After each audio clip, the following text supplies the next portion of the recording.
자, 오늘은 본문 말씀을 가지고 옷의 메이커보다 그 안에 땀내를 귀하게 여기라 라는 제목으로 하나님 말씀을 증거하겠습니다.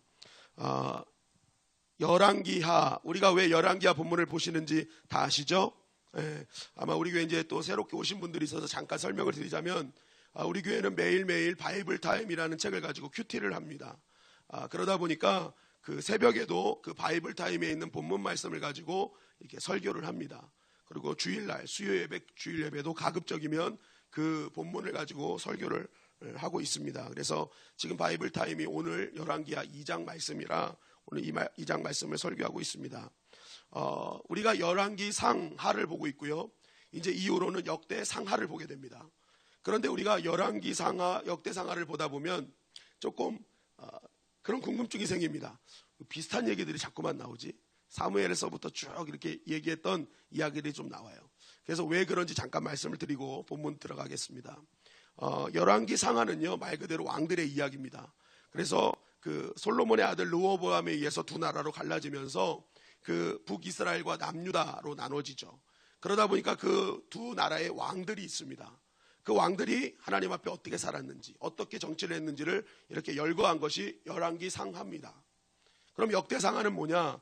역대 상하는요, 그 남유다 왕들의 이야기입니다. 북이스라엘은 없어지고 남유다 왕들의 이야기고, 역대 상은 그 중에 남유다 왕 중에 다윗에 대한 말씀입니다. 그리고 역대하는 남유다 다윗 외의 왕들에 대한 말씀이죠. 그러니까 사무엘서를 보고 역대 상하를 보면요, 좀 매칭되는 것이 많이 있습니다. 그래서 같이 읽으면 굉장히 도움이 됩니다. 이게 열왕기 상하, 역대 상하의 어떤 핵심 개관입니다. 좀 이렇게 쉽게 이해가 되셨나요? 네, 이해가 되셨습니다. 감사합니다. 자, 이제 본문으로 들어가겠습니다. 오늘은 이제 그동안 하나님께서 부르시고 엄청난 사역을 감당하게 했던 엘리야가 이제 엘리사에게 자신의 모든 사역의 바톤을 넘겨주고 하늘로 승천하는 말씀입니다. 우리 엘리야의 사역을 그동안 이렇게 봐보면요, 우리의 이성과 계산으로는 상상치 못한 하나님의 은혜를 부어주신 것을 보게 됩니다. 그죠? 정말 너무너무 큰 은혜를 부어주셨거든요. 그 이유가 뭘까요? 왜 엘리야에게는 더 큰 능력을 주셨을까? 그 이유는 다른 것이 아닙니다. 그 시대가 그렇게 악했기 때문에 그렇습니다. 더 악했고 더 극악했기 때문에 하나님은 그 시대를 이길 더 큰 능력을 부어주셨던 것이죠. 여러분, 지금 우리 시대를 살다 보면요, 시대가 많이 악해졌다고 얘기를 하죠. 또 들려오는 소문을 들어보면 정말 우리를 절망과 실망과 낙심하게 하는 많은 일들이 벌어지는 것이 사실입니다. 그러나 여러분, 하나님의 사람은요, 들려오는 그 현상, 소식을 보고 낙심할 것이 아니라 그러한 극악한 시대에도 부어주신 하나님의 은혜가 있음을 깨닫고 더 큰 은혜를 사모해야 될 줄 믿습니다. 엘리야에게 더 큰 은혜 주셔서 세상을 이기게 하셨던 것처럼 하나님의 사람들은요, 보이는 극악의 세상을 보는 것이 아니라 그 세상을 이기게 하시는 하나님의 은혜를 봐야 되는 것입니다. 그래서 구할 때에 세상이 감당치 못하는 하나님의 사람이 될 수 있는 것이죠. 저는 우리 주님의 영광교회 성도님들이 그런 엘리야와 엘리사가 되기를 주님의 이름으로 간절히 축원합니다. 그렇다면 오늘 이 마지막, 엘리야의 마지막을 보면서 우리가 깨달아야 될 메시지는 무엇이냐? 우리 1절 말씀을 다 같이 읽도록 하겠습니다. 1절 말씀 다 같이 읽겠습니다. 시작. 여호와께서 회오리 바람으로 엘리야를 하늘로 올리고자 하실 때에 엘리야가 엘리사와 더불어 길갈에서 나가더니. 네, 제가 목소리가 이래서 너무너무 죄송합니다.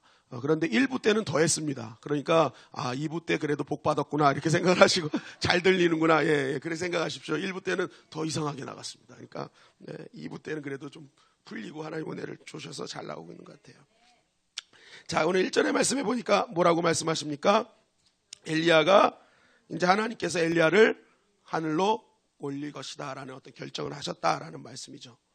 이제 때가 됐습니다. 하나님의 때가 되니까 엘리야도 드디어 하늘로 올라가게 되었습니다. 성경에서 죽지 않고 하늘로 올라간 분은 예수님 빼고 두 사람이 있습니다. 누가 있을까요? 에녹하고 엘리야가 있습니다. 여러분, 에녹과 엘리야를 왜 하늘로 그렇게 올리셨을까? 죽지 않고 왜 올려보내셨을까? 데리고 올라가셨을까? 성경에는 그것을 정확하게 설명하지 않기 때문에 그 이유를 우리는 정확히 알 수 없습니다. 그런데 이 말씀을 가만히 보면은요, 에녹과 엘리야 시대에 공통적인 현상이 있었습니다. 그것은 이 두 시대가 가장 극악했던 시대라는 것입니다. 하나님을 업신여기고 하나님을 조롱하고 하나님이 전혀 없는 것처럼 살았던 시대가 에녹의 시대고 엘리야의 시대였습니다. 결국 하나님께서 이 두 사람을 강권적으로 하나님의 역사로 하늘로 올리셨다라는 것은 결국 이렇게 해석할 수 있습니다.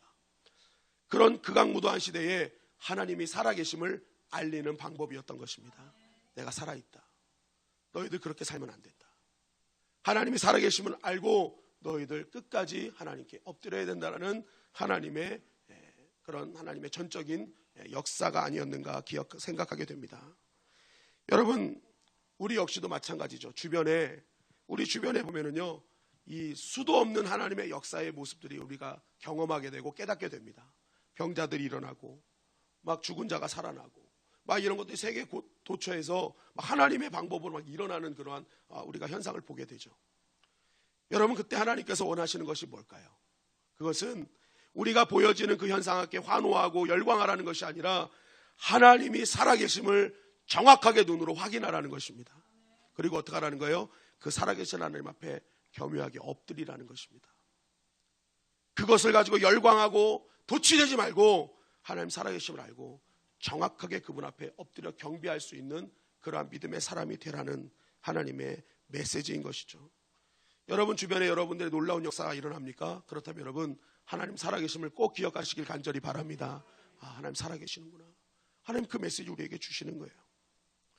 두 번째는 이렇게 강력하게 쓰임받은 엘리야도 결국은 하나님께로 간다는 거예요. 아무리 엄청난 일을 감당하고 아무리 엄청난 대성과 같이 모든 일들을 했다 할지라도 하나님 앞에 다가가는 이 진리 앞에서는 그 누구도 예외가 없다는 것입니다. 다윗도 갔고 엘리야도 갔고 저도 갈 것이고 여러분들도 분명히 하나님 앞에 설 것입니다. 여러분, 결국 이 말씀을 통해서 우리에게 들려주시는 것은 무엇입니까? 하나님의 사람은 회리바람으로 올라가고 불로 올라가는 이러한 모습을 보면서 그것을 가지고 부러워할 것이 아니라 나도 하나님 앞에 선다는 사실을 깨닫고 내가 하나님 앞에 부끄럼 없이 설 수 있는 삶으로 이 땅을 살아가라는 하나님의 메시지인 것입니다. 엘리야는요, 회오리 바람 이거 중요한 것이 아니에요. 엘리야가 가졌던 마음은 그것입니다. 내가 이 땅에서 나의 삶을 통해 하나님 앞에 섰을 때에 부끄럽지 않게 서야겠다. 여러분, 이 땅을 살아가는 우리도 마찬가지입니다. 반드시 여러분, 저는 하나님께 설 것입니다. 그때 하나님께서는 이 땅에 살아가는 우리의 삶에 선악간을 두고 판단하시고 어떤 사람은 지옥으로 어떤 사람은 천국으로 보내셔요. 여러분, 그렇기 때문에 오늘 하루의 우리의 삶이 십자가의 길이 되어야 십자가의 길이 되어야 하는 것입니다. 그래야 우리가 하나님 앞에 섰을 때에 잘했다, 충성된 종아 칭찬받을 수 있는 것이죠. 여러분 누구도 이 진리 앞에 벗어날 사람 아무도 없습니다. 여러분, 우리가 하나님 앞에 반드시 선다는 사실을 꼭 기억하고 정말 우리가 오늘 하루 하나님 앞에 기쁨을 드리는 삶으로 영광 돌리기를 주님의 이름으로 간절히 축원합니다. 우리 2절 3절 말씀 우리 다 같이 읽겠습니다. 시작. 엘리야가 엘리사에게 이르되 청하건대 너는 여기 머물라. 여호와께서 나를 베델로 보내시느니라 하니 엘리사가 이르되 여호와께서 살아계심과 당신의 영혼이 살아있음을 두고 맹세하노니 내가 당신을 떠나지 아니하겠나이다 하는지라. 이에 두 사람이 베델로 내려갔으니 베델에 있는 선지자의 제자들이 엘리사에게로 나와 그에게 이르되 여호와께서 오늘 당신의 선생을 당신의 머리 위로 데려가실 줄을 아시나이까 하니 이르되 나도 또한 아노니 너희는 잠잠하라 하니라. 아멘. 자, 보시면은 이 말씀의 내용은 이렇습니다. 엘리야가 딱 보니까 이제 하나님이 나를 데려가실 때를 알게 됩니다. 그게 무엇이냐? 영감이죠. 영적인 감각입니다. 하나님이 이제 나를 데려가실 때가 됐구나. 그러니까 또한 하나님이 이렇게 베델로 불러주시는 걸 보면서 이제 내 사역을 마무리하게 하시는구나라는 것을 깨닫게 됩니다. 중요한 사실은 이러한 엘리야의 마음, 이러한 영적인 감각을 누가 알았느냐? 엘리사도 알았다는 거예요. 이상하게 오늘 보니까 엘리야 자기 스승의 모습이 심상치가 않습니다. 무엇인가 하나님께 여쭤봤더니 마지막 때 내가 이제 올리겠다라는 어떤 그런 영적인 감각이 생겼습니다. 그러니까 엘리사가 어떡합니까? 이거 내가 끝까지 따라가야겠다. 이 엘리야를 끝까지 따라가겠다는 마음이 생긴 거죠. 그런데 이것은 엘리사만 갖고 있었던 것이 아닙니다. 오늘 말씀에도 보니까 베델의 선지학교 생도들도 엘리야의 승천이 가까웠음을 깨닫고 있었던 거예요. 그래서 엘리사에게 말합니다. 당신의 선생을 당신의 머리 위로 취하실 걸 당신 알고 있습니까? 라고 물어보는 거잖아요.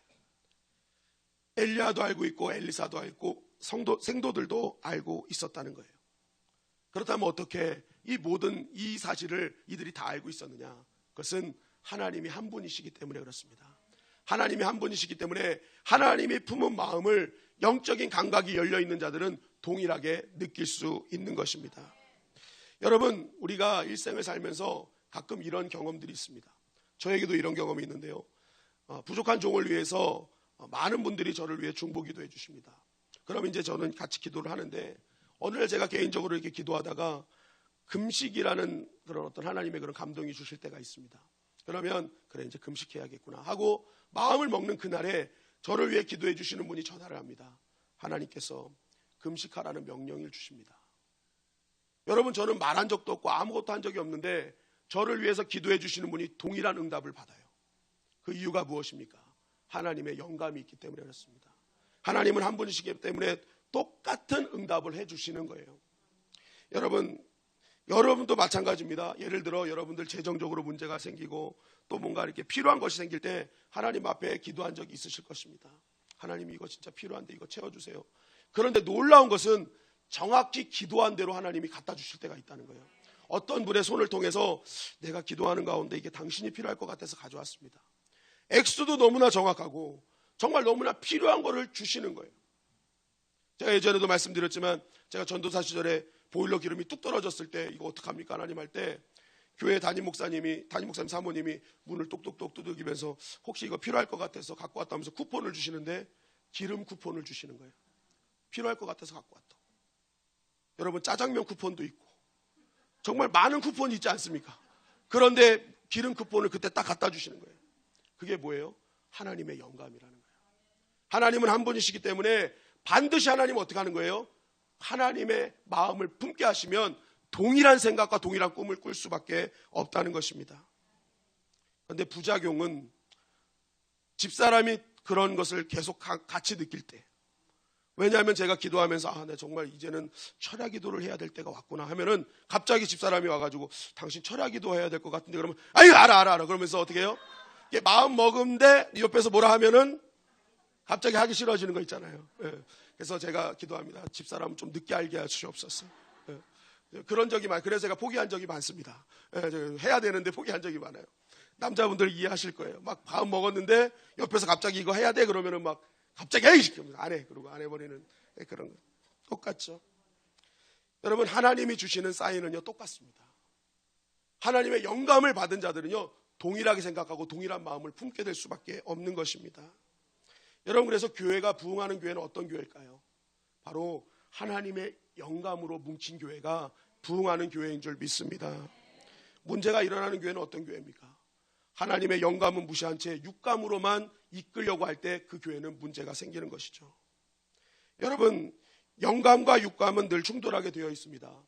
가인과 아벨의 차이는 바로 이 차이였어요. 요셉과 그의 형들의 차이도 이 차이였습니다. 아브라함과 롯의 선택의 차이도 바로 이 차이였습니다. 사울왕과 다윗의 차이도 바로 영감이냐 육감이냐의 차이였던 것이죠. 여러분, 그래서 우리가 교회 사역을 하고 함께 동역을 이뤄나갈 때 반드시 교회에 대해서 뭔가 문제를 제시할 때는 기도하고 제시하셔야 됩니다. 이것이 정말 하나님 입장에서 맞는 것인가, 하나님이 정말 원하시는 것인가를 기도하고 응답 받으신 다음에 하셔야 되는 거예요. 그냥 내 개인적인 감정대로 내 개인적인 생각대로 하게 되면 그때부터 교회는 반드시 충돌이 될 수밖에 없다는 것이죠. 저는 여러분, 특별히 교회 사역을 같이 감당하시는 우리 헌신자들한테 꼭 이 말을 드리고 싶습니다. 말 한마디를 할 때도 기도하고 하시기를 간절히 바랍니다. 내 감정에 의해서 툭 내뱉는 말 하시면 안 돼요. 내 생각으로 해서 툭 내뱉는 말 하시면 안 돼요. 그건 육신적인 것입니다. 여러분, 내가 어떤 사람과 문제가 생겼어요. 나를 누가 화나게 했어요. 여러분, 때로는 화나게 하는 사람, 때로 어떤 잘못을 한 사람은요, 잘못을 한 사람이 압니다. 알면서 내가 이거 하지 말았어야 되는데, 내가 왜 여기 또 이렇게 했을까 알아요. 그러면 여러분, 이것을 가지고 육감적으로 육신적인 감정으로 행하는 사람은 어떻게 해요? 가서 싸우는 거예요. 그런데요, 기도하면서 하나님의 영적인 감각을 느끼는 사람은 어떻게 합니까? 하나님이 마음을 주시죠. 그는 이미 후회하고 있다. 그는 이미 잘못하고 있다. 넌 가서 그의 손을 잡아주거라. 하나님이 그렇게 역사하시는 거예요. 그러면 어떡합니까? 그 안에서 아름다운 사랑의 교제가 이루어질 수밖에 없는 것입니다. 그래서 여러분, 교회가 진정으로 부흥하기 위해서는요, 모든 교인들이 합력해서 영적인 감각을 세워나가야 되는 것입니다. 계속 기도하며 하나님의 뜻이 무엇인지를 기도하며 나아가고 그렇게 하나님께 물으며 나아갈 때에 교회는 교회다울 수 있게 되는 것입니다. 저는 우리 주님의 영광교회가 겉모습만 번지르한 육감적인 교회가 되지 않길 원합니다. 주님의 마음으로 충만한, 정말 서로의 마음을 하나님의 마음으로 엮어주는 영적인 감각으로 부흥하는 교회가 되기를 주님의 여러분을 간절히 축원합니다. 우리 6절 말씀 다 같이 읽도록 하겠습니다. 6절 다 같이 읽겠습니다. 시작. 엘리야가 또 엘리사에게 이르되 청하건대 너는 여기 머물라 여호와께서 나를 요단으로 보내시느니라 하니 그가 이르되 여호와께서 살아계심과 당신의 영혼이 살아있음을 두고 맹세하노니 내가 당신을 떠나지 아니하겠나이다 하는지라. 이에 두 사람이 가니라. 자, 이 말씀은 2절부터 반복되는 말씀 중에 하나입니다. 엘리사는 자꾸 따라가고 싶은데 엘리야는 따라오지 마 라고 자꾸만 거부하는 말씀이죠. 어떻게 보면 엘리야가 좀 냉정한 것 같습니다. 따라오지 마 하면서 굉장히 거절을 계속 하니까, 몇 번이고 거절하니까요. 그런데 히브리어 원문을 보면은 이것이 강력하게 거절하는 그러한 듯한 말씀이 아니라 이 엘리야가 엘리사에게 지금이라도 괜찮으니까 기회를 줄 테니까 좀 더 생각하라는 그러한 의미의 말씀임을 깨닫게 됩니다. 즉 엘리야는 엘리사에게 얘기하는 거예요. 지금 나를 따라오려고 하는 것, 그것이 어떤 의미인지를 좀 더 생각하고 따라와라. 이 험난한 시대, 이 극악한 시대에 네가 선지자로서 사역을 감당하는 것이 어떤 일인지를 너는 조금만 더 생각하고 따라오지 않겠니? 내가 그동안 그렇게 어려운 일, 이렇게 힘든 일이었던 이것을 너에게 그냥 막무가내로 그냥 물려준다는 거 참 내 마음이 아프구나라는 어떤 그런 엘리야의 마음이었던 것입니다. 여러분, 엘리사가 그것을 몰랐겠습니까? 엘리사는 엘리야 자신이 어떻게 사명을 감당하고 어떤 삶을 살았는지 그동안 눈으로 직접 확인했습니다. 그럼에도 불구하고 엘리사는 어떡합니까? 그런 일 걱정하지 마십시오. 나는 지금 나에게 필요한 것은 당신이 말하는 그런 어려운 상황이 아니라 당신이 필요합니다. 라는 그러한 어떤 간절한 마음으로 엘리야를 따라갔던 것입니다. 여러분, 우리는 이러한 엘리사의 모습 속에서 아주 중요한 진리를 깨닫죠. 이 시대를 살아가는 누가 하나님의 선택을 받고 누가 주님의 능력을 얻을 수 있는가? 그것은 끝까지 따르는 자가 하나님의 은혜를 경험할 수 있는 것입니다. 내가 아는 것이 많고 적음의 문제가 아니에요. 내가 어떻게 절박한 심정으로 주님 아니면 안 됩니다라는 그러한 마음으로 주를 따르느냐 아니냐가 결국 하나님의 능력을 얻을 수 있느냐 없느냐의 차이라는 것이죠. 여러분, 오늘 말씀에도 보니까 수많은 생도들이, 선지 생도들이 동일하게 엘리야가 승천된 사실을 알고 있었어요. 깨닫고 있었어요. 그러나 엘리야를 끝까지 따라간 사람은 단 한 사람, 엘리사밖에 없어요. 생도들은 머리는 알고 있었어요. 엘리야가 승천한다. 엘리야가 하나님께로 돌아갈 것이다. 머리로는 다 알고 있었어요. 그러나 그들 가운데는 엘리야를 향한, 그 엘리야가 갖고 있는 능력을 향한 절박한 심정을 아무도 갖고 있지 않았던 것입니다. 결국 그 엘리야가 갖고 있던 능력은 누가 취할 수 있었어요? 끝까지 쫓아갔던 엘리사의 영광이 될 수밖에 없었던 것입니다. 결국 하나님의 능력은 뭐예요? 끝까지 따르냐 따르지 않느냐, 이 절박한 그 따름에 있다는 것입니다. 마태복음 15장 말씀에 보면 수로보니게 여인에 대한 말씀이 나옵니다. 이 여인은 자신의 딸이 귀신 들린 것이 문제였습니다. 그래서 예수님께 찾아와 예수님, 내 문제를 좀 해결해 주십시오. 내 딸을 좀 낳게 하여 주십시오라고 이야기를 합니다. 이 여인에게 다가왔던 것은 뭐니까? 주님의 차가운 거절이었죠. 개 취급했지 않습니까? 그랬더니 이 여인이 어떡합니까? 개 취급받아도 좋습니다. 주님, 개들도 주인의 상에서 떨어지는 부스러기라도 먹습니다. 나에게 그런 부스러기 은혜라도 주시면 좋겠습니다. 라는 그러한 끝까지 주님을 붙잡는 그러한 모습을 보입니다. 이 여인을 향해서 마태복음 15장 28절을 통해 예수님은 이렇게 증거하십니다. 우리 다 같이 읽겠습니다. 시작. 이에 예수께서 대답하여 이르시되 여자여, 내 믿음이 크도다. 내 소원대로 되리라 하시니 그때부터 그의 딸이 나으니라. 자, 예수님께서 이 여인의 믿음을 칭찬하시죠. 이 여인의 믿음을 어떻게 칭찬하십니까? 내 믿음이 크다라는 거예요. 이게 헬라어 원문에 보면 메갈레 피스티스, 메가톤급 믿음이다. 너 정말 큰 믿음이다. 너 엄청난 믿음을 갖고 있구나라고 예수님이 칭찬하셨어요. 그런데 여러분, 주님이 인정하시는 믿음이, 이 메가톤급 믿음이 어떤 믿음이에요? 어떤 큰 능력을 행하고 어떠한 무엇인가 성공하고 무엇인가 뛰어난 것을 보일 때에 너 믿음 크다 하지 않으셨어요. 개 취급하도 끝까지 난 주님밖에 없습니다, 주님이 내 인생의 대안입니다 하면서 주님을 붙드는 그 믿음을 보시고 너 메가톤급 믿음이구나, 주님이 인정해 주셨다는 것입니다.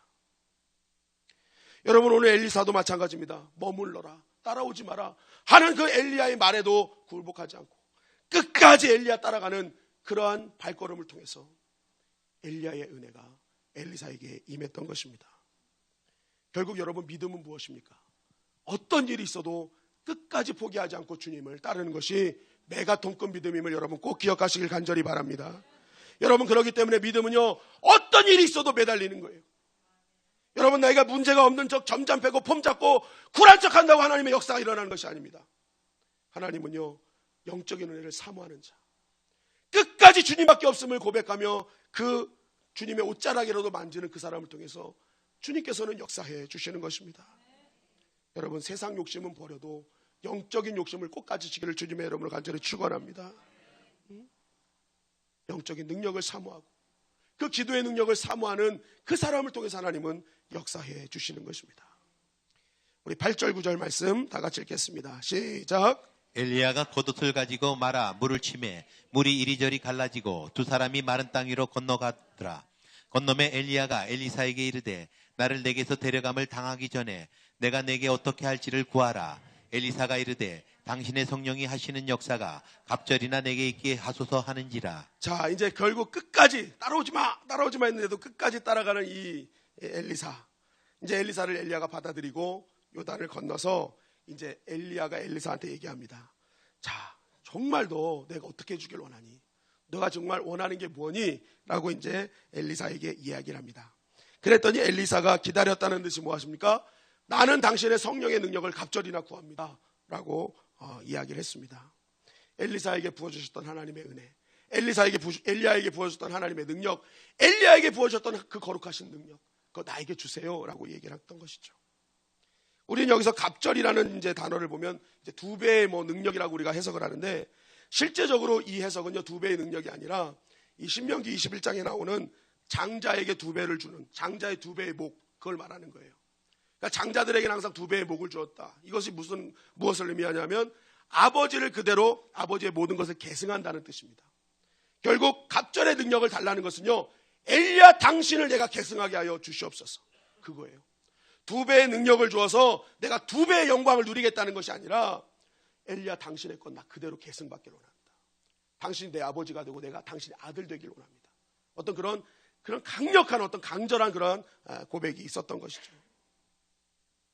여러분, 엘리사는 알고 있습니다. 엘리야가 그 세월을 얼마나 힘들게 사역을 감당했는지.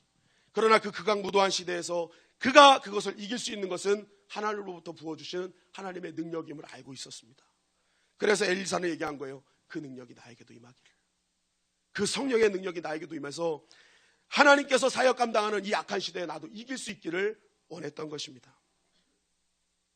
우리 10절 11절 말씀 다 같이 읽겠습니다. 시작.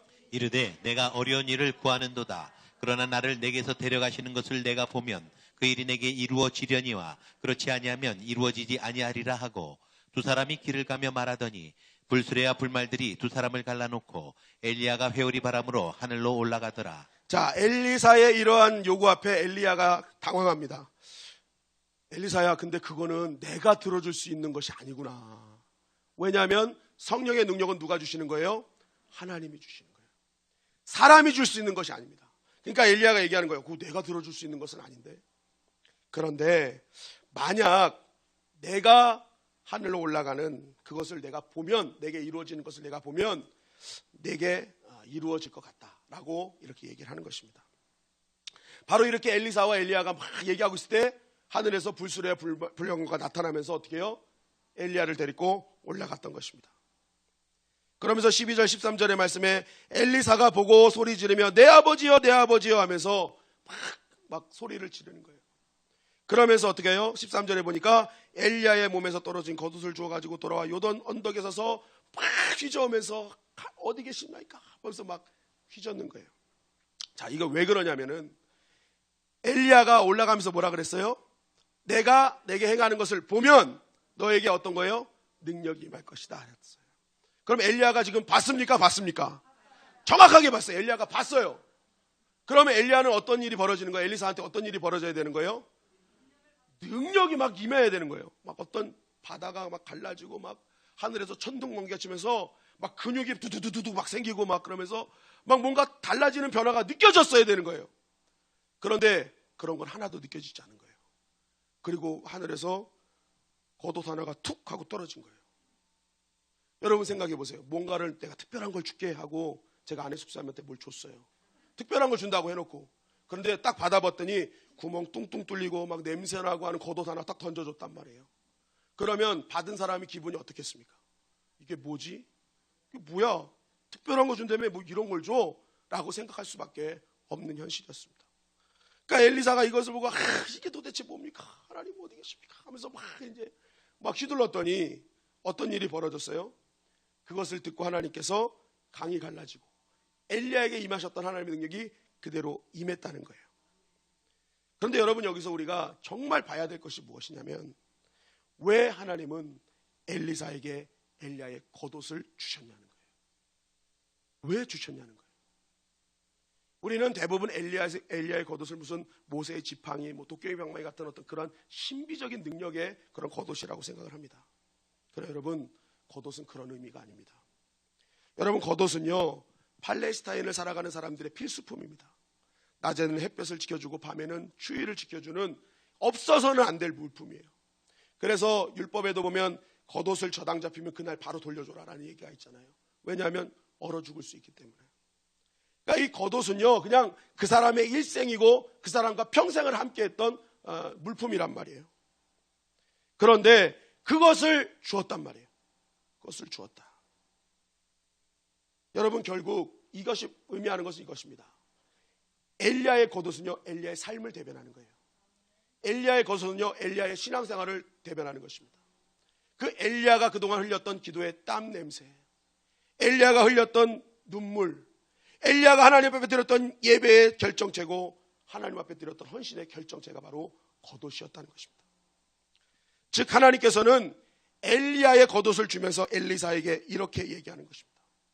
네가 그토록 원하는 하나님의 능력은 뚝 떨어지는 것이 아니라 지금 네가 갖고 있는 엘리야가 갖고 있었던 살아갔던 그 삶을 따라가며 살 때 그 엘리야의 헌신이 너의 헌신이 되고 그 기도가 너의 기도가 되고 그가 흘렸던 헌신의 땀이 네 땀이 될 때 하나님의 능력을 얻게 될 것이라는 하나님의 메시지였던 것입니다.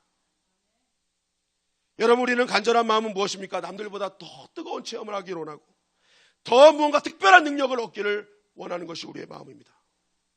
교회를 향한 마음도 마찬가지입니다. 부흥했으면 좋겠다. 큰 건물 가졌으면 좋겠다. 여러분 저도 그래요. 저는 꿈을 갖고 있어요. 그러나 여러분 우리가 기억할 때 그것은 보여지는 화려한 건물만 꿈꿔서는 안 되는 거예요. 그 건물이 이루어질 때까지 그 건물에 속해 있는 그 성도님들이 얼마나 그 자리를 위해서 헌신하고 기도하고 눈물을 흘렸는지 그것을 우리는 볼 수 있어야 되는 것입니다. 그것이 바로 엘리야의 겉옷의 의미라는 거예요. 그런데 우리는 어떡합니까? 그것은 다 제어든 채 화려한 것들만 도취되어가지고 언젠간 되겠지 하면서 그냥 바람만 보는 그러한 신앙생활을 하고 있다는 것입니다. 여러분 얼마 전 말씀 양육 시간에 김하중 장로님의 간증을 좀 봤습니다. 그 간증을 보니까요 정말 놀라워요. 이분이 이제 주중 대사를 6년 하고 대통령 비서실장도 하고 이렇게 다 했는데 이분은요 기도할 때마다 하나님이 정확하게 말씀해 주시는 거예요. 하나님 이거 사야 됩니까? 사라. 하나님 이거 사야 됩니까? 안 된다. 말씀을 다 해주시는 거예요. 하나님 총리가 방중을 한다는데 그의 걸음을 축복하시옵소서 그랬더니 그 총리는 오지 못할 것이다. 진짜 못 오는 거예요. 너무나 세밀하게 하나님께서 다 알려주시는 거예요. 그래서 생각했습니다. 하나님 저는 그저 하나님의 뜻이라고 생각하면 뭔가 내 마음이 편해지고 내가 뭔가 평안함을 느낄 때 좀 안정적일 때 이게 하나님의 뜻이구나 하면서 하나님의 뜻을 선택했는데 어떻게 저분은 무조건 하나님이 된다 안 된다 이것을 정확하게 알려주십니까? 이거 진짜 맞는 이야기입니까? 라는 질문을 했습니다. 그럴 때 제 마음속에 이런 감동이 왔습니다. 성민아, 너도 그런 것을 나한테 얘기하고 싶으면 적어도 그 장로님처럼 기도한 다음에 나랑 얘기하자라는 거예요. 적어도 네가 그것을 나랑 얘기할 정도의 수준이 되려면 그 장로님 정도 기도하면서 나한테 다가와라라는 거예요. 그 장로님은요, 하루에 300명을 놓고 중보기도 한답니다. 어떤 한 사람은 10,000명을 놓고 10,000번을 기도했답니다. 그 정도의 기도의 자리에 올라갈 때까지, 정말 하나님의 그 세밀한 음성을 들을 때까지 그가 얼마나 엎드렸는지 너 그거 배워야 된다. 그가 얼마나 하나님을 향한 간절한 마음이 있었는지 너 매일매일의 그 삶을 배워야 된다. 당장 그게 그 장로님이 답을 얻는 거 그거 보면서 너 그거 얻으려고만 하지 마라. 그 장로님이 그렇게 되기까지 했던 무수한 시간과 땀과 눈물을 너는 기억해야 될 것이다. 그런 감동을 저에게 주셨습니다. 여러분, 한 교회가, 한 성도가 정말 어마어마한 능력 가운데 쓰임 받을 때까지 우리는 그 겉으로 보여진 열매만 볼 것이 아니라 그가 쓰임 받기까지 얼마나 하나님 앞에 엎드리고 헌신하고 눈물을 흘렸는지 그것을 우리는 배워야 되는 것입니다. 바로 엘리야의 겉옷은 우리에게 그것을 말하고 있는 거예요. 그러나 오늘 우리는 어떡합니까? 보여지는 달콤한 열매만 취하려고 하는 거예요. 결과만 취하려고 하는 거예요. 너무나 쉽고 편하게 응답받으려는 근성에 사로잡혀서 그냥 가만히 있으면 주시겠지. 여러분, 제가 말씀 양육 시간에 말씀드렸습니다. 그것은 바알 숭배고 아세라 숭배라고 말씀드렸습니다. 쉽고 편하게 응답받으려는 근성을 여러분 버리시기를 주님의 이름으로 간절히 축원합니다. 하나님의 역사는 엘리야의 겉옷을 취해서 그 엘리야가 살았던 그 삶과 신앙의 삶을 같이 걸어나갈 때 하나님께서 역사해 주시는 것입니다. 우리가 왜 자잘한 은혜 가운데 머물까요? 왜 더 강력한 하나님의 파워와 능력을 얻고 싶은데도 불구하고 왜 얻지 못할까요? 우리는 엘리야의 겉옷만 보고 열광하기 때문에 그래요. 그가 걸어왔던 삶, 그가 눈물 뿌렸던 눈물을 배우려 하지 않고 그냥 보여지는 화려함에 도취된 그러한 신앙생활을 하려고 하기 때문에 하나님의 역사가 일어나지 않는 것입니다. 여러분, 엘리야는 분명히 낙심하고 실망한 자리에 있었어요. 그럼에도 불구하고 엘리야는 하나님 살아계심을 믿으니까 그 실망의 자리를 다시 한번 하나님을 의지하는 마음으로 일어났던 그 눈물이 있었어요. 그 눈물은 그 겉옷에 다 묻어 있었어요. 여러분, 마찬가지입니다. 우리가 정말 신앙생활이라는 것은 바로 그런 것입니다. 겉으로 보여지는 화려한 메이커가 아니라 그 겉옷이 갖고 있는 그 삶의 양태를 우리는 배워가야 되는 거예요. 그 눈물과 땀의 냄새를 맡아야 되는 것입니다. 그럴 때 어떻게 돼요? 하나님의 역사는 동일하게 우리 가운데 임하게 되는 것입니다. 야고보서 5장 17절 18절은 이렇게 우리에게 증거하고 있습니다.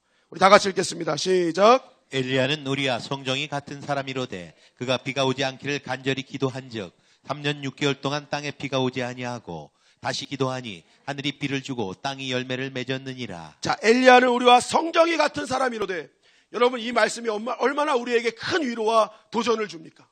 엘리야가 우리랑 성정이 같대요. 우리랑 똑같대요. 그런데 그는 어떻게 능력을 받은 거예요? 그 겉옷을 걸치고 늘 하나님께 엎드리며 하나님을 향한 간절한 마음이 있으니까 하나님이 그 기도에 다 응답해 주셨다는 것입니다. 여러분, 마찬가지로 성정이 같은 우리 역시도 하나님께서 언제 은혜를 부어주실까요? 우리 역시도 그 엘리야 겉옷을 입은 것처럼 우리가 하나님 앞에 간절히 엎드리고 하나님을 찾는 믿음의 생활을 하나님 앞에 나아갈 때에 하나님은 동일한 은혜를 허락해 주신다는 것입니다. 엘리야가 특별한 것이 아닙니다.